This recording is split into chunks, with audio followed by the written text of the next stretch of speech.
Hello everyone. Class second chapter 4 मेहनत का फल।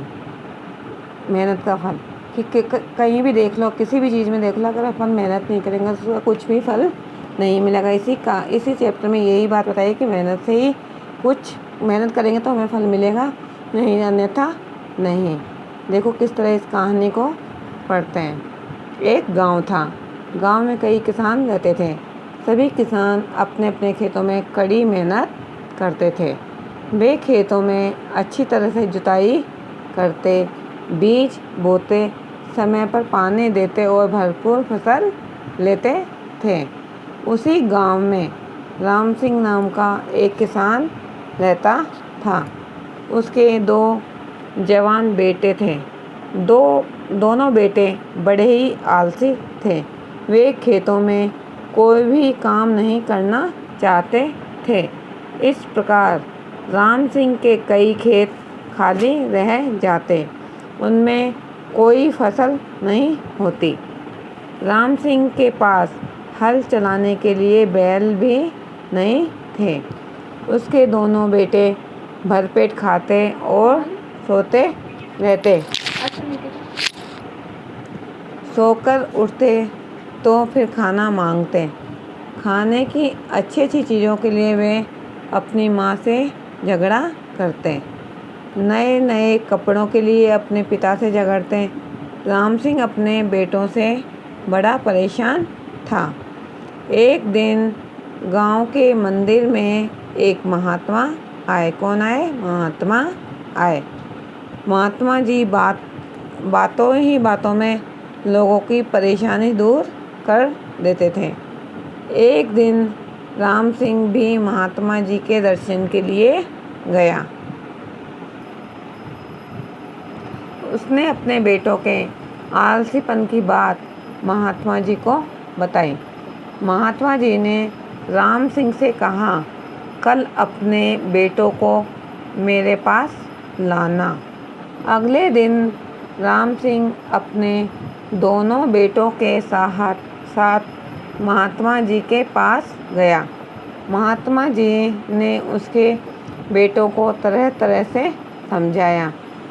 तरह तरह मीन्स अनेक प्रकार से समझाया और अंत में उनसे कहा, तुम्हारे नीम वाले खेत में खजाना गड़ा है। इस खजाने से तुम्हारी सभी इच्छाएं पूरी हो जाएगी।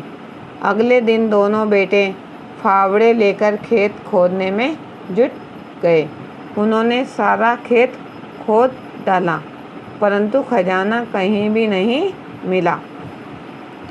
वे गुस्से से भरकर महात्मा जी के पास गए और बोले, महात्मा जी, आपने हमें बहका दिया।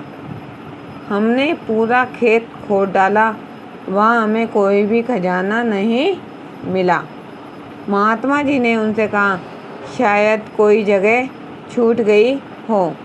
तुम दोनों मिलकर खेत को पुनः खोदो। पुनः मीन्स वापस खोदो। महात्मा जी के समझाने से वे दोनों मान गए। उन्होंने पूरा खेत पुनः खोद डाला, परंतु खजाना फिर भी नहीं मिला। अब तो दोनों को बहुत गुस्सा आया। वे दोनों डंडे लेकर महात्मा जी को पीटने के लिए मंदिर में जा पहुँचे, लेकिन महात्मा जी वहाँ थे ही नहीं। वे मंदिर छोड़कर जा चुके थे। राम सिंह के दोनों बेटे बड़बड़ाते हुए घर लौट आए।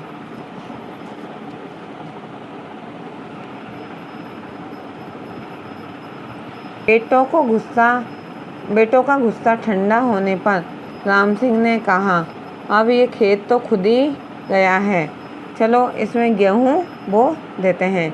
किसी तरह वे मान गए। उन्होंने खेत में गेहूँ बो दिए। उस साल वर्षा भी अच्छी हुई।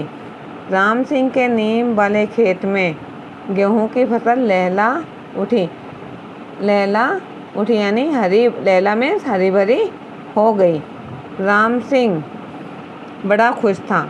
एक दिन घूमते घूमते महात्मा जी राम सिंह के खेत पर जा पहुँचे। राम सिंह अपने बेटों के साथ फसल काट रहा था। महात्मा जी को देखकर दोनों बेटों ने उन्हें घेर लिया और कहने लगे, आपने बेकार हमसे इतनी मेहनत करवाई। इस खेत में कोई खजाना नहीं गड़ा था। महात्मा जी ने गेहूं की बाली दिखाते हुए कहा, यह क्या है? यही तो खजाना है। यदि तुम मेहनत करके खेत जोतोगे और बोओगे तो तुम्हें हर साल ऐसा ही खजाना मिलेगा। दोनों बेटों को महात्मा जी की बात समझ में आ गई। उन्होंने अपना आलसीपन छोड़ दिया और खेतों में कड़ी मेहनत करने लगे। इससे यही शिक्षा मिलती है कि मेहनत परिश्रम हमें करना बहुत ज़रूरी है। इसी से ही हम, चाहे पढ़ाई में देखो या किसी काम में देखो, किसी भी चीज़ में अगर मेहनत करेंगे तो आगे बढ़ेंगे, नहीं तो अपने आलसीपन के कारण वहीं रह जाएंगे जहाँ थे।